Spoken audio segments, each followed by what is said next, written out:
पर ख़ास तौर पर जो स्टेट लेवल इसमें एंट्रेंस होते हैं उनमें कई बार 3-3 साल लग रहे होते हैं। कई बार तो कोर्ट में जा कर के कहना पड़ता है कि कब हुआ था एग्ज़ाम, अभी तक उसका आपने रिज़ल्ट क्यों नहीं डिक्लेयर करा है। बहुत मुश्किल नहीं है, सच पूछो तो ये जितने भी एग्ज़ाम्स हैं इन्हें निकालना बहुत मुश्किल नहीं है। कारण बता देता हूँ, अगर 1000 सीट हैं किसी एग्ज़ाम में तो उसके लिए सचमुच तैयारी करने वाले 5 या 7 हज़ार होते हैं बस।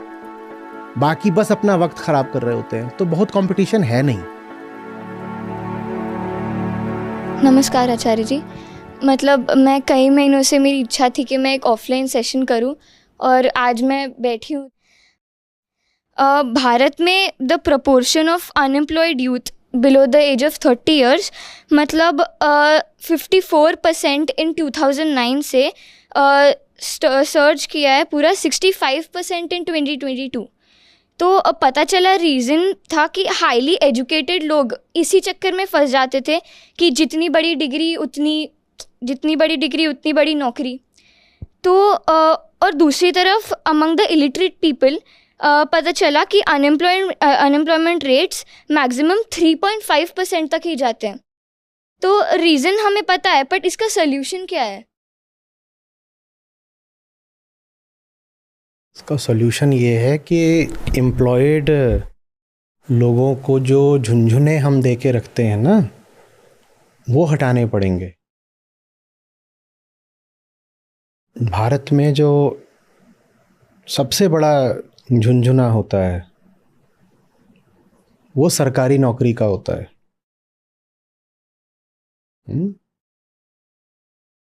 और जो हमारी सामाजिक और पारिवारिक व्यवस्था है वो उस झुंझुने के समर्थन के लिए बनी है। झुंझुना बजेगा, बच्चा नाचेगा और समाज और परिवार ताली बजाएगा। दुनिया के किसी देश में ऐसा नहीं होगा कि आप 30-32 साल के हो गए हो और आप बेरोजगार हो और आप शान से बोलो कि अभी तो हम कंपटीशन की तैयारी कर रहे हैं। और बिल्कुल चौड़े होके बोलो कि अभी तो हम तैयारी कर रहे हैं। भारत में ये बहुत बड़ा झुंझुना है। तो बस यही बात है और कुछ भी नहीं है। देखो, आपने कहा कि जो कम पढ़े लिखे लोग हैं उनमें बेरोजगारी की दर भी कम है। कारण सीधा है, उनके पास झुंझुना नहीं है ना। उनमें से कोई बिल्कुल बेपढ़ है, कोई चौथी पास है, कोई 8वीं, उसको पता है कि बाहर निकल के कोई बड़ी नौकरी तो वैसे भी नहीं मिलनी है। तो क्या करते हैं, उनको जो काम मिलता है वो करना शुरू कर देते हैं और कच्ची उम्र से ही शुरू कर देते हैं। कोई 16 से शुरू कर देता है, कोई 18 से, कोई 20-21 से। इसके आगे कोई बेरोजगार बैठता ही नहीं। क्या करेगा बेरोजगार बैठ के? तो शुरू कर देता है। और आप जानते हो बहुत मजेदार बात, ये आप लोग निकालिएगा कि कहाँ का सर्वे है। 35 की उम्र में जितना इनकम डिफरेंस होना चाहिए एक हाईली एजुकेटेड और एक सेमी एजुकेटेड में, अनएजुकेटेड की मैं बात नहीं कर रहा, आपने अनएजुकेटेड ही करी थी, मैं सेमी एजुकेटेड ले रहा हूं। जितना डिफरेंस होना चाहिए हाईली एजुकेटेड से, यहां पर आशय है जो ग्रेजुएशन कर चुके हैं, और सेमी एजुकेटेड माने शायद उस स्टडी में था कि 6ठी या 8वीं, जो मिडिल, जो पास कर चुके। वो डिफरेंस इंडिया में मिनिमम है बड़े देशों में। इसका मतलब समझना, अभी हम क्या सोचेंगे, किसी ने बैचलर्स कर रखा है, फिर पीजी कर रखा है, ठीक है, पोस्ट ग्रेजुएट है, और कोई सिर्फ 6ठी पास है। हम क्या सोचेंगे कि 35 की उम्र में उनकी आमदनी में कितना अंतर होगा? बहुत सारा अंतर होगा। और दुनिया के बाकी देशों में होता भी है। वहां पर शिक्षा के हिसाब से आय में काफी बड़ा अंतर दिखाई भी देता है।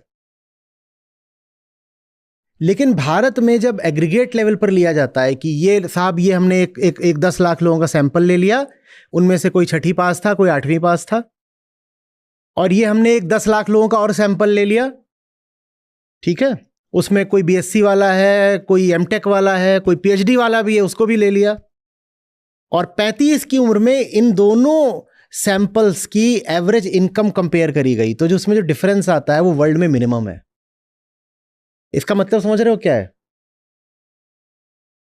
इसका मतलब क्या है? इसका मतलब ये है कि भारत में जो कम पढ़ा लिखा है वो चूंकि पहले से ही काम करना शुरू कर देता है, तो 35 की उम्र तक एक अच्छी जगह पर पहुंच जाता है, स्किल्ड हो जाता है, धीरे धीरे अपने काम में बढ़ जाता है, वो कहीं पहुंच जाता है। और ये जितने सरकारी नौकरी वाले हैं ये सब 30-35 साल तक झुंझुना बजाते हैं। ये उससे भी पीछे हो जाते हैं जो छठी पास है, ये उससे भी पीछे हो जाते हैं, या बस उसके समकक्ष हो जाते हैं। और इस पूरी प्रक्रिया में सहारा बनते हैं माँ बाप, और इस प्रक्रिया में सहारा बनते हैं पूरे जो सामाजिक तत्व होते हैं। सरकार भी सहारा बनती है, नहीं तो सरकार इतने सारे अटेम्प्ट्स क्यों अलाउ करेगी सब नौकरियों में? और सरकार ऐसा क्यों करेगी कि ये जो एंट्रेंस एग्जाम होते हैं सरकारी, इनमें कईयों में तो फॉर्म निकलने से लेकर के फाइनल रिजल्ट आने तक 2-2, 3-3 साल लगा देते हैं। एक एग्जाम ही तो है ना, एग्जाम लेकर के 2 या 3 महीने में समाप्त करो ना, रिजल्ट दे दो। पर खास तौर पर जो स्टेट लेवल इसमें एंट्रेंस होते हैं उनमें कई बार 3-3 साल लग रहे होते हैं। कई बार तो कोर्ट में जा करके कहना पड़ता है कि कब हुआ था एग्जाम, अभी तक उसका आपने रिजल्ट क्यों नहीं डिक्लेयर करा है। लेकिन रिजल्ट अगर डिक्लेयर नहीं हुआ है तो क्या बचा रह जाता है? आशा का झुंझुना। आशा का झुंझुना लटका हुआ है। अब ये जो लड़का है जिसने एग्जाम दिया था, ये बीच में जाकर के कहीं किसी दुकान में कोई साधारण काम करना थोड़ी शुरू करेगा। ये बोलेगा साहब मैंने तो बैंक का एग्जाम दिया है, या मैंने पीसीएस का एग्जाम दिया है, मैं किसी जगह पर जाकर साधारण सेल्समैन थोड़ी बन जाऊंगा बीच में। और जो बन गया था साधारण सेल्समैन, वो धीरे धीरे इन 3 सालों में वो बढ़ता जा रहा है, वो बढ़ता जा रहा है, वो बढ़ता जा रहा है। भारत का जो अनएम्प्लॉयमेंट है ना, वो बहुत अंडरस्टेटेड है बेटा। भारत में हमें जो मिलता है, अच्छे समझना, वो है underemployment, hidden unemployment. We are all underemployed. भारत का जो अनएम्प्लॉयमेंट है वो हिडन है, समझ रहे हो? जो आपके सामने आंकड़ा भी आता है ना कि इतने हैं, वो उससे ज्यादा है जो अनएम्प्लॉयड है, डिस्गाइज्ड है। वो अपने आप को घोषित कर देता है कि साहब मैं भी कर रहा हूं, पर वो कर कुछ नहीं रहा है। वो काम कर रहा है जो दिन के 1 या 2 घंटे में हो सकता है, बाकी समय निकाल के वो कुछ और कर रहा है। क्यों? क्योंकि उसके भीतर ये मूल्य स्थापित ही नहीं किया गया है कि जवानी के साल 20 से लेके 35 के साल जीतोड़ मेहनत करके जिंदगी संवारने के लिए हैं। उसको ये बताया ही नहीं गया है। उसको लाज ही नहीं आती कि मैं कुछ करता नहीं हूं। वो आराम से पड़ा हुआ है और क्या बोल रहा है कि मैं तो अभी तैयारी कर रहा हूं। बहुत मुश्किल नहीं है, सच पूछो तो ये जितने भी एग्जाम्स हैं इन्हें निकालना बहुत मुश्किल नहीं है। कारण बता देता हूं। अगर 1000 सीट है किसी एग्जाम में, तो उसके लिए सचमुच तैयारी करने वाले 5 या 7,000 होते हैं बस। बाकी बस अपना वक्त खराब कर रहे होते हैं, तो बहुत कंपटीशन है नहीं। बाकी सब बस हिडन अनएम्प्लॉयमेंट वाले होते हैं जो कंपटीशन के नाम पर अपना समय खराब कर रहे हैं। ये एक बहुत यूनिक फिनोमेना है जो भारत में ही पाया जाता है। दुनिया के किसी देश में सरकारी नौकरी को या ब्यूरोक्रेसी को इतनी तवज्जो नहीं दी जाती। पर भारत का जो फ्यूडल पास्ट है ना, ये भारत में भी इसको तवज्जो क्यों दी जाती है समझना। क्योंकि हमारा एक सामंतवादी इतिहास है जबरदस्त तरीके से, और हमारे यहां पर वैचारिक क्रांति अभी पूरी तरह हुई नहीं है। फ्यूडलिज्म का क्या मतलब होता है? फ्यूडलिज्म के आपने सीलिएंट फीचर्स पढ़े होंगे अपनी सोशियोलॉजी वगैरह में। क्या होते हैं? ये होता है कि जो फ्यूडल लॉर्ड है वो करता कुछ नहीं है, दूसरे काम करते हैं। जो फ्यूडल लॉर्ड है वो बैठ के सबको वही बनना है, और वो बनने के लिए अगर 10 साल खराब करने पड़े तो क्या हो गया? ये बात हमारी मूल्य व्यवस्था में आ गई है कि सर्वोच्च आदमी वो है जो मेहनत नहीं करता, बैठ के खाता है। हम उससे रश्क करते हैं, हमें ईर्ष्या होती है उससे जिसको हम पाएं कि वो कुछ नहीं करता, बैठ के खा रहा है। हम ये नहीं कहते कि धिक्कार है इस आदमी पे, करता कुछ नहीं, बैठ के खा रहा है। हमें लगता है वाह यार सही मजे हैं तेरे तो। अभी भी लड़कियां होती हैं छोटी, उनमें ये वैल्यू, मूल्य डालने की कोशिश की जाती है कि अच्छे से अपने आप को बना संभाल के रख, तुझे डॉक्टर इंजीनियर मिल जाएगा, तेरी जिंदगी बन जाएगी। तुम देख रहे हो उसमें क्या मूल्य डाला जा रहा है? यही, बैठ के खाएगी, बैठ के खाएगी। यही बात हमारी जाति प्रथा में भी दिखाई देती है। इसलिए मैंने कहा कि this phenomena is unique to India. जाति प्रथा का भी क्या मतलब है? सबसे ऊपर पहुंच जाओ जहां करना कुछ नहीं है, बैठ के खाना है, और इज्जत भी खूब मिलेगी। तुम वो हो जाओ जिसे कुछ नहीं करना है, बस बैठ के खाना है, इज्जत भी खूब पाओगे, बस अथॉरिटी बन जाओ, पावर सारा तुम्हारे पास आ गया, अब करना थोड़ी कुछ है, बैठ के खाओ। यही बात ये भी एक्सप्लेन करेगी कि भारत की ब्यूरोक्रेसी दुनिया की सबसे भ्रष्ट ब्यूरोक्रेसीज में क्यों है, क्योंकि उसमें आप प्रवेश ही इसीलिए करते हो कि करना कुछ नहीं है, बैठ के खाना है। तो जो हमारा फ्यूडल पास्ट है, हम उससे मुक्त नहीं हो पा रहे हैं। रेनेसां जैसी चीज भारत में हुई नहीं है अभी तक।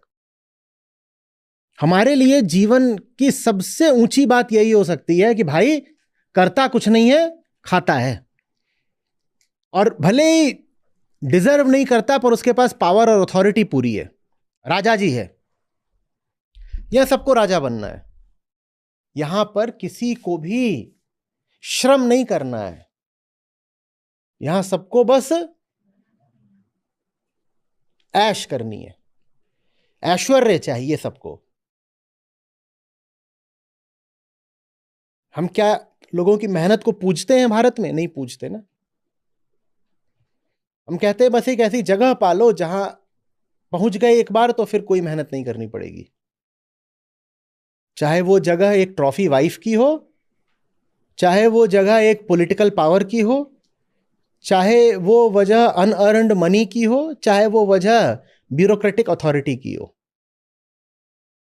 बस किसी ऐसी जगह पहुंच जाओ जहां एक बार पहुंच गए फिर बल्ले बल्ले। उस जगह पहुंचने के लिए अगर जवानी के 10 साल खराब करने पड़े तो कर दो, ये अनएम्प्लॉयमेंट है। सारा खेल मूल्यों का है, वैल्यू सिस्टम का है। किसी भी समाज में कुछ भी हो रहा हो तो बस ये देख लेना कि उस समाज में वैल्यू सिस्टम क्या है। भारत के जो लोक मूल्य हैं, जो हमारी कॉमन प्रेवलेंट वैल्यूज हैं, उनमें बहुत कुछ सड़ा हुआ है और हम उसको हटाने को तैयार नहीं है। हम जिनको अपना आदर्श माने, हम जिनको अपने गॉड्स माने, वो श्रमशील क्यों नहीं है बताओ ना। मेरा महापुरुष, मेरा अवतार, मेरा देवता तो वो होगा जो मेहनत कर रहा है, संघर्ष और श्रम कर रहा है। लेकिन हमारे जो प्रचलित सब आदर्श हैं, चाहे वो सामाजिक हो या धार्मिक, उनमें श्रम कहां दिखाई देता है? कहीं कहीं दिखाई देता है, जहां जहां दिखाई देता है वहां सौंदर्य है, पर अधिकांशतः श्रम नहीं दिखाई देगा। अधिकांशतः यह रहता है कि ये बस हैं, भाई फलाने देव हैं, वो स्वर्ग में क्यों राज कर रहे हैं? क्योंकि वो देव हैं। तो हर आदमी बस, कभी मेहनत करके उनको दिखाया गया? मैं नहीं कह रहा कि ऐसी चीज दूसरे देशों में या दूसरे समाजों में होती ही नहीं, पर भारत में ज्यादा है। मुझे क्या बन जाना है? The feudal Lord. तो हमने अपने सब आदर्श भी उसी तरीके से बना दिए हैं, द फ्यूडल लॉर्ड्स। और इसीलिए हीरो वर्शिप का भी हमारे यहां बहुत चलन है। कोई एक है जो वहां पहुंच गया और अब वो वहां से सारा पावर कमांड कर रहा है, कोई एक है। जो डिग्निटी है स्ट्रगल में, स्ट्राइफ में, एफर्ट में, लेबर में, अटेम्प्ट में, हमें उसकी इज्जत करना सिखाया नहीं जाता। हमसे यह नहीं कहा जाता कि जो हाथ चला रहा है सबसे ज्यादा इज्जत का वो अधिकारी है। आप अगर वर्ण व्यवस्था में देखोगे तो जो हाथ चलाता है, मेहनत करता है, उसको हमने सबसे नीचे रख दिया है। तो कोई क्यों हाथ चलाना चाहेगा?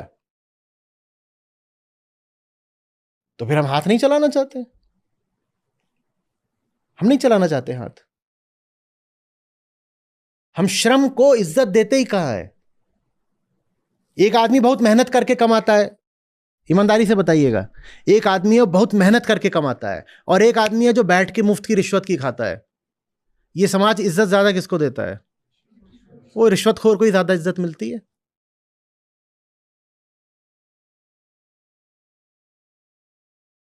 एक वर्किंग वुमन होती है, 10 हाउसवाइफ मिल जाएंगी, उसको ताने और मारेंगी, कहेंगी बेचारी गरीब है इसलिए इसको मेहनत करनी पड़ती है, देखो धूल में निकलती है, धूप में निकलती है, इसका तो मुंह काला हो गया। हमें देखो, हम खरगोश सी मुलायम खाल लेके हम घर में रहते हैं, ऐश करते हैं। हमारा पति कोई भिखारी है क्या कि हमें काम करना पड़े? डिग्निटी ऑफ लेबर नहीं है, बल्कि जो लेबर कर रहा है उसको नीचा और दिखाओ। और जो मुफ्त की खा रहा है, बिल्कुल जमीन की भाषा में कहूं तो हराम की खा रहा है, उसको इज्जत मिलती है। आप शुरुआत करो, मूल्य बदलो। जिस किसी को देखो कि उसके पास अनअर्न्ड मनी है, चाहे इनहेरिटेंस से चाहे कोइंसिडेंस से, उसको इज्जत मत दो। ऋषि अष्टावकर क्या बोलते हैं? अनादरम कुरु। अनादर करना सीखो। सिर्फ इसलिए तुम्हारे सामने कोई आ गया है और उसके पास एक अथॉरिटी है, ये नहीं कि उसको नमस्ते कर दिया और सर झुकाने लग गए और ये सब है। देखो कि इसमें योग्यता कितनी है, देखो कि ये संघर्ष कितना करता है दिन रात। संघर्ष को सम्मान देना सीखो, बेरोजगारी कम हो जाएगी। संघर्ष को सम्मान देना सीखो, बेरोजगारी कम हो जाएगी। लोग कहेंगे क्या वो लोग संघर्ष नहीं कर रहे जो 10-10 साल तैयारी करते हैं? नहीं साहब, नहीं कर रहे। हमने भी तैयारी करी और हम अच्छी तरह जानते हैं कि उस तैयारी में कितना संघर्ष लगता है। और हमने भी एंटरप्रेन्योरशिप करी और हम जानते हैं कि उसमें कितना संघर्ष लगता है।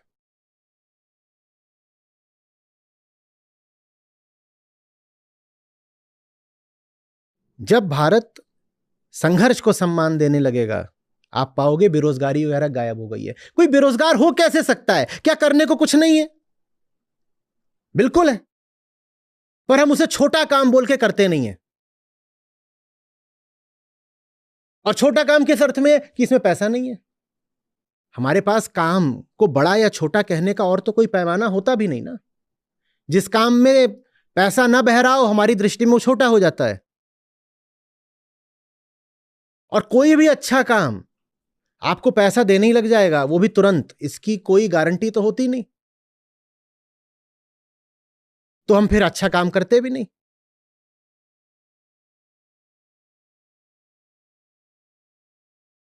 नहीं तो बताओ ना, आप एक जवान आदमी हो, महिला हो, पुरुष हो, कुछ भी हो, आप 21 के हो, आप 25 के हो, बेरोजगारी का मतलब क्या है? आप बोल रहे हो मेरे पास करने को कुछ नहीं है। क्यों करने को कुछ नहीं है? निकलो, देखो, जहां कहीं भी कुछ गलत हो उसको ठीक करो। और जो तुम करोगे उससे किसी ना किसी को तो फायदा होगा ही, तो कुछ पैसा आने लग जाएगा, तुम्हारा पेट चलने लग जाएगा। उससे ज्यादा की कामना रखो मत, क्योंकि श्रम, संघर्ष और कार्य का स्तर मायने रखते हैं। तुम्हें उसमें से मिल क्या रहा है वो बात की बात है। भाई काम का क्या मतलब होता है? काम का मतलब होता है मैंने कुछ करा और उसमें मेरा आनंद है, मेरा संतोष है, और जो मैंने करा उसके फलस्वरूप मुझे कुछ पैसे भी मिल गए। पैसे मिल गए तो मेरा उससे घर चल गया। यही तो काम है, यही काम की परिभाषा है ना। मैंने कुछ करा, क्यों? क्योंकि वो करना ठीक था, और जो मैंने करा उससे दूसरे को भी फायदा हो गया तो मुझे कुछ मिल गया। अगर तुम कोई अच्छा काम करोगे तो उससे किसी ना किसी को कुछ ना कुछ तो फायदा होगा ना, तुम्हें कुछ पैसे मिल जाएंगे। तुम करो ना। बेरोजगारी शब्द का तो कोई अर्थ ही नहीं है। घर में पड़े हुए और कह रहे हो मुझे कोई जॉब देने वाला नहीं इसलिए घर में पड़ा हूं। जॉब देने वाले का क्या मतलब है? तुम्हारा मोहल्ला गंदा पड़ा हुआ है, जाओ मोहल्ला पूरा साफ कर दो। बोला मोहल्ला मैं साफ करूंगा, बदले में हर घर से 50 रुपए लूंगा। लो, मिल गया रोजगार? नहीं मिल गया? दुनिया में इतना कुछ है जिसको ठीक किया जाना जरूरी है, तुम उसको ठीक करो, बदले में लोग तुम्हें पैसा दे देंगे।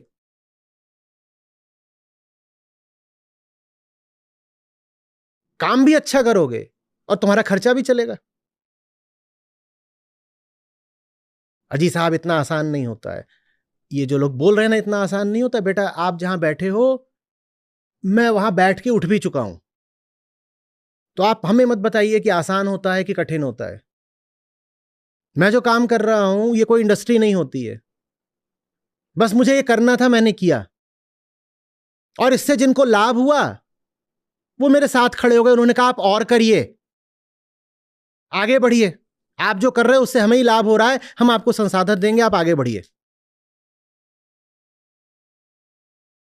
नहीं तो इसका कोई पहले से ब्लूप्रिंट थोड़ा ही उपलब्ध था कि ऐसे ऐसे करो, ऐसे ऐसे करो तो कैरियर आगे बढ़ेगा और पैसा मिलेगा। ना तो इसमें कोई कैरियर होता है, ना कोई ये इंडस्ट्री है, ना ये काम ऐसा है कि कोई और कर रहा है तुम नकल करके कर डालो। जो मुझे ठीक लगता गया मैं करता गया, और चूंकि जो मैं कर रहा था वो औरों के भी काम आ रहा था तो उनसे मुझे फिर समर्थन मिलता गया। आप भी देखिए ना कि क्या ठीक है जमाने में करने के लिए, और उसको करिए, और ये भरोसा रखिए कि भूखे नहीं मरेंगे। हां, अय्याशी की चाह हो, बैठे बैठे खाना हो, तो फिर कोई उपाय नहीं है। सही संघर्ष करने निकलो, कोई बेरोजगारी नहीं रहेगी।